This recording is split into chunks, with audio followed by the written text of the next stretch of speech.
别说话，听。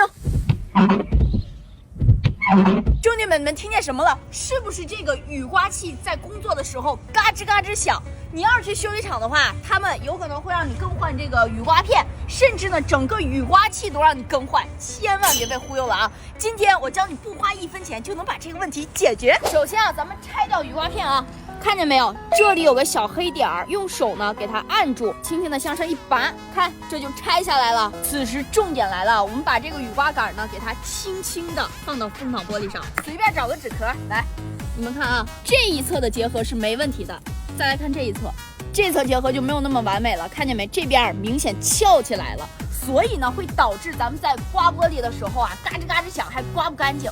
那既然问题的原因找到了，咱解决起来不就简单了吗？随便找把螺丝刀子，然后呢从这个孔里面插进去，把它给它往回别一别啊，看。OK， 咱们拿纸壳试一下啊，这边没问题。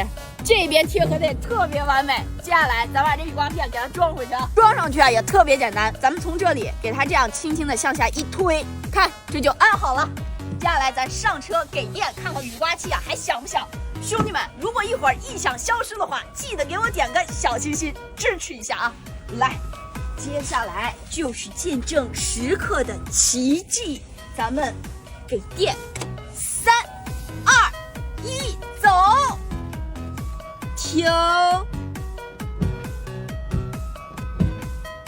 怎么样？异响是不是彻底消失了？很简单吧？其实好多东西啊，不是你不会弄，只是你不知道。还想看我修什么？评论区留言。